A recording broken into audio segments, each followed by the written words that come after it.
अस्सलाम वालेकुम। STA 301 statistics and probability के लेक्चर सीरीज आज से हम स्टार्ट करने जा रहे हैं। लेक्चर्स हम रजिस्टर के ऊपर करेंगे क्योंकि यहाँ मैंने नोट्स बनाए हुए हैं और ये जो नोट्स बनाए गए हैं ये अकॉर्डिंग टू VU लेक्चर्स बनाए गए हैं, जिससे आपका किसी भी किस्म का कोई भी टॉपिक स्किप नहीं होगा, बल्कि हर कंसेप्ट आपको अच्छे से एक्सप्लेन किया जाएगा। तो आज की वीडियो में हम लेक्चर 1 कवर करेंगे। सबसे पहले हम स्टार्ट करेंगे स्टैटिस्टिक की बेसिक डेफिनेशन से। Statistic is that science which enables us to draw conclusions about various phenomena on the basis of real data collected on sample basis। सबसे पहले तो हमें सैम्पल बेस पे एक डेटा दिया होता है जिसको हम सैम्पल डेटा कहते हैं, और उसी सैम्पल डेटा के ऊपर जब हम कुछ स्टैटिस्टिकल मेथड्स को अप्लाई करते हैं तो हम कंक्लूजन्स को ड्रा करते हैं। सो स्टैटिस्टिक्स एक ऐसी साइंस है जो हमें एनेबल करती है कि जो भी हमारे पास सैम्पल डेटा है उसमें से कंक्लूजन्स को ड्रा करना। उसके बाद आपने MCQs के लिए याद रखना है कि स्टैटिस्टिक को हम क्वांटिटेटिव एनालिसिस भी कहते हैं। स्टैटिस्टिक ऐसी साइंस है जो ऑलमोस्ट हर तरह के एप्लीकेशन एरियाज में इसका यूज़ किया जाता है, यानी कि एंथ्रोपोलॉजी से लेकर जोलॉजी तक A to Z जितने भी एप्लीकेशन एरियाज हैं वहाँ पे स्टैटिस्टिक्स का यूज़ किया जाता है। उसके बाद हम देखने लगे हैं two main categories of statistics. First one is descriptive statistic, second one is inferential statistic. अब उससे पहले मैं आपको ये बता दूं कि इस कोर्स में पहले 15 लेक्चर्स में हम डिस्क्रिप्टिव स्टैटिस्टिक पढ़ेंगे, अगले 15 लेक्चर में हम प्रोबेबिलिटी पढ़ेंगे, और जो लास्ट 50 चैप्टर्स होंगे उसमें हम इन्फ्रेंशियल स्टैटिस्टिक्स पढ़ेंगे। ठीक है, तो देख लेते हैं यहाँ पे कि डिस्क्रिप्टिव स्टैटिस्टिक क्या है।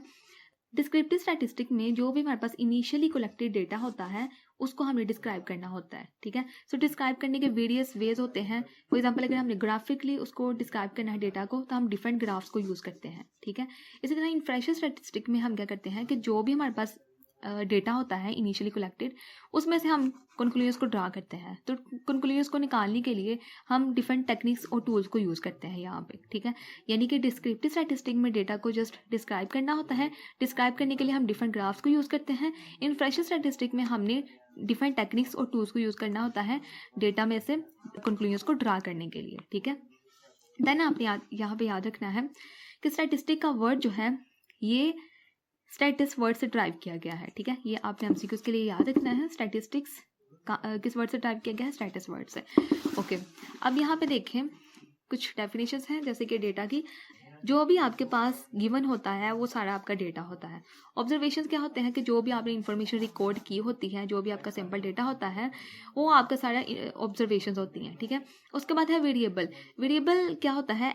ऐसी कैरेक्टरिस्टिक जो कि इंडिविजुअल्स और ऑब्जेक्ट्स के दरमियान वेरी कर रही होती हैं। ठीक है, अब फॉर एग्जांपल जब भी हमने कोई सैम्पल डेटा कलेक्ट करना होता है ना तो वो किसी ना किसी एक पर्टिकुलर वेरिएबल के रिलेटेड हम कलेक्ट कर रहे होते हैं। ठीक है, फॉर एग्जांपल अगर हमने स्टूडेंट्स का एक ग्रुप है, वो ग्रुप बनाया गया है एज के रिलेटेड, तो वो एज क्या है? एक वेरिएबल है। ठीक है, इसी तरह अगर हमारे पास एक ग्रुप है स्टूडेंट्स का उनके वेट के रिलेटेड, ठीक है, तो वहाँ यानी कि वहाँ पे उस ग्रुप में स्टूडेंट्स के वेट को मेजर किया गया है, तो वेट क्या होगा? वेरिएबल होगा। ठीक है ना, इसी तरह इनकम भी एक वेरिएबल है, जेंडर भी एक वेरिएबल है। तो हर वेरिएबल दूसरे वेरिएबल से डिफरेंट होता है, हर वेरिएबल की कैरेक्टरिस्टिक्स दूसरे वेरिएबल की कैरेक्टरिस्टिक्स से वेरी कर रही होती हैं। ठीक है ना, अभी देखें ना, एज ग्रुप में जो भी डेटा होगा, जितने भी आइटम्स होंगे एज ग्रुप में वो सारे एज के रिलेटेड होंगे। वेट में जितने भी आइटम्स होंगे वो सारे वेट के रिलेटेड होंगे, तो वेट जो है एज से डिफरेंट होगा। ठीक है, तो इसी तरह डिफरेंट वेरिएबल्स होते हैं। जब भी हम कोई सैम्पल डेटा कलेक्ट करते हैं हम एक वेरिएबल के रिलेटेड कलेक्ट कर रहे होते हैं। ठीक है, सो एक से ज़्यादा वेरिएबल्स को भी हम कलेक्ट कर सकते हैं। उसके बाद यहाँ पे देखें वेरिएबल की कुछ टाइप्स हैं। एक तो होता है क्वांटिटेटिव वेरिएबल, दूसरे होता है क्वालिटेटिव वेरिएबल।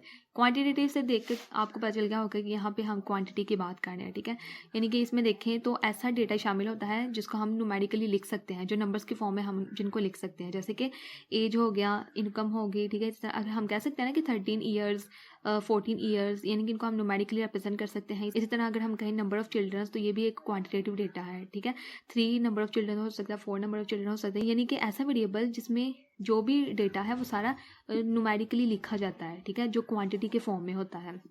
लेकिन क्वालिटेटिव वेरिएबल में क्या होता है, यहाँ पे जो भी डेटा शामिल होता है वेरिएबल में वो क्वांटिटी के फॉर्म में नहीं होता। ठीक है, उनका हम नंबर्स के फॉर्म में नहीं लिख सकते, जैसे कि जेंडर, ये भी एक वेरिएबल है लेकिन ये क्वालिटेटिव वेरिएबल है। कलर भी वेरिएबल है। अब हम ये तो नहीं ना कह सकते कि उसकी 3 जेंडर है या 4 जेंडर है या फिर उसका 5 कलर है या 7 कलर है, क्योंकि इनको हम नंबर्स के फॉर्म में तो नहीं ना लिख सकते। तो ये जो है ये क्वालिटेटिव वेरिएबल्स है। इस तरह एजुकेशन लेवल ये भी क्वालिटेटिव वेरिएबल है। ठीक है, तो ये आपने याद रखना है।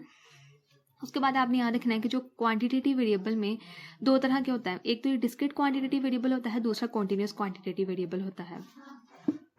डिस्क्रीट क्वांटिटेटिव वेरिएबल में क्या होता है कि जो भी डेटा होता है वो डिस्क्रीट होता है, कॉन्टिन्यूस नहीं होता। यानी कि डिस्क्रीट में हमें पता है कि जो भी डेटा होता है उसके दरमियान स्पेसेस होते हैं, एक कॉन्टिन्यूटी नहीं होती उसके दरमियान, ठीक है। For example number of childrens जो है ये एक डिस्क्रीट क्वांटिटेटिव डेटा है, यानी कि चिल्ड्रंस के दरमियान एक स्पेस होता है, ठीक है। इस तरह एज जो है ये एक कॉन्टिन्यूस क्वांटिटेटिव वेरिएबल है, ठीक है। किस तरह, क्योंकि एज के दरमियान तो कोई डिफरेंस नहीं ना हो सकता। अगर हम कहें कि एक बच्चे की एज 15 साल है तो उस एज के दरमियान तो कोई स्पेस नहीं होता, ठीक है ना। इसी तरह अगर हम नंबर ऑफ रूम्स की बात करें तो हर रूम दूसरे रूम से एक फासले पर होता है, ठीक है। तो वो एक कॉन्टिन्यूस डेटा होगा नंबर ऑफ रूम्स वगैरह, ठीक है। तो आई होप कि यहाँ तक आपको समझ आ गया होगा अच्छे से। जस्ट आपने ये याद रखना है कि डिस्क्रीट में स्पेसेस होते हैं डेटा में, जबकि कॉन्टिन्यूस में किसी भी तरह की कोई स्पेस नहीं होती, एक कॉन्टिन्यूस डेटा होता है, सही है। उसके बाद यहाँ पे देखिए डोमेन क्या है। डोमेन कहते हैं the set of all possible values a variable can take. एक वेरिएबल में जितनी भी पॉसिबल वैल्यूज होती हैं उसको हम डोमेन कहते हैं, ठीक है। अगर मैं कहूँ कि 5 नंबर ऑफ क्लासेस, तो यहाँ पे क्लास क्या है, एक वेरिएबल है, ठीक है। तो 5 क्या है, उसके अंदर टोटल पॉसिबल वैल्यूज हैं, सही है। तो यानी कि एक वेरिएबल में, किसी भी तरह के वेरिएबल में जो भी पॉसिबल वैल्यूज होती हैं उसको हम डोमेन कहते हैं। फॉर एग्जाम्पल अगर हमने 10 स्टूडेंट का एज के रिलेटेड एक ग्रुप बनाया है तो उसमें कितने स्टूडेंट्स इन्वॉल्व है, 10, तो 10 क्या होगी, उसकी पॉसिबल वैल्यू होगी। कॉन्स्टेंट कहते हैं ऐसा वेरिएबल जिसमें सिर्फ एक ही वैल्यू होती है, ठीक है। अब हम बात करने लगे हैं स्टैटिस्टिक्स में कुछ टाइप्स ऑफ एडर की। फर्स्ट वन है यहाँ पे एब्सोल्यूट एडर। एब्सोल्यूट एडर एक ऐसा एडर होता है जो कि एक छोटा सा डिफरेंस होता है एक ट्रू वैल्यू के दरमियान और एक ऑब्जर्व्ड वैल्यू के दरमियान, ठीक है। ये आपको एग्जाम्पल समझ आएगा। जैसे कि अगर हम देखें एक कॉलेज में, अगर हम देखें तो एक एवरेज स्टूडेंट की जो हाइट है वो है 5 फीट, ठीक है। लेकिन अगर हम चाहते हैं कि हम दोबारा से स्टूडेंट्स की हाइट को दोबारा मेजर करना चाहते हैं, तो अगर हम दोबारा मेजर करेंगे यानी कि अपनी ऑब्जर्व्ड वैल्यू अगर हम निकालेंगे तो हमारी जो एवरेज वैल्यू आई है वो आई है 5.1 फीट। तो पहली वैल्यू क्या थी, 5 फीट, जो कि कॉलेज के एक एवरेज वैल्यू थी। लेकिन बाद में जब हमने फिर से कैलकुलेट किया, दोबारा मेजर किया स्टूडेंट्स की हाइट को, तो हमारा जो वैल्यू आई है वो 5.1 फीट आई है। तो यानी कि 5 और 5.1 के दरमियान एक थोड़ा सा डिफरेंस है जिसको हम एब्सोल्यूट एरर कहते हैं, ठीक है। तो जो हमने दोबारा से हाइट को मेजर किया वो हमारी ऑब्जर्व्ड वैल्यू थी। उसके बाद आगे देखते हैं यहाँ पे। अब यहाँ पे है रिलेटिव एरर। रिलेटिव एरर जब भी हमने फाइंड करना है ना, हमने एब्सोल्यूट एरर को डिवाइड करना है ट्रू वैल्यू से। जब भी हम डिवाइड करेंगे तो हमारे पास रिलेटिव एरर आ जाएगा, ठीक है। देन यहाँ पे एक चीज़ नोट करने वाली है कि स्टैटिस्टिक में जो भी एरर्स होते हैं ना, वो उसका मतलब ये नहीं होता कि वो मिस्टेक्स होती हैं, ठीक है, बल्कि वो एक नेचुरल डिफरेंस होता है मेजरमेंट की वजह से, ठीक है ना। अभी देखें ना, अगर हमने एक हमारे पास कोई वेरिएबल है तो उस वेरिएबल्स में से हमने कुछ मेजरमेंट्स को यूज़ करते हुए हमने कंक्लूजन को ड्रा किया है, ठीक है। लेकिन अगर उसी वेरिएबल के रिलेटेड हम फिर से मेजरमेंट करें लेकिन हम कोई और मेजरमेंट टूल्स को यूज़ करेंगे तो हमारी वैल्यू हो सकता है कि सेम ना आए, ठीक है, क्योंकि ये मेजरमेंट में भी डिफरेंस की वजह से थोड़ा सा डिफरेंस आ जाता है वैल्यूज़ के दरमियान, ठीक है। सो जो हम मेजरिंग टूल्स यूज़ कर रहे होते हैं वो उनकी जो वैल्यूज़ आ सकती हैं उनके दरमियान थोड़ा सा डिफरेंस आ सकता है, ठीक है। तो जो डिफरेंस आता है वो बहुत छोटा होता है, बहुत स्मॉल डिफरेंस होता है, ठीक है। तो लेकिन उसको हम मिस्टेक नहीं कहते, ठीक है ना। तो ये आपने याद रखना है, क्योंकि वो सिर्फ मेजरमेंट की वजह से ही डिफरेंस आता है, एक्चुअल में वो मिस्टेक्स नहीं होती। उसके बाद है यहाँ पे बियास्ड एडर, जिसको हम सिस्टमैटिक एडर भी कहते हैं, और दूसरा है अनबियास्ड एडर, जिसको हम रैंडम एडर भी कहते हैं। बियास्ड एडर जो होता है वो हमेशा एरर जो होता है ट्रू वैल्यू से या तो थोड़ा सा कम होता है, लोअर होता है, या फिर थोड़ा सा हायर होता है, ठीक है। तो उसको हम बियास्ड एरर कहते हैं। जो अनबियास्ड एरर होता है इसको हम कैंसिल आउट कर सकते हैं अगर हम रिपीटेडली मेजरमेंट्स करें, ठीक है।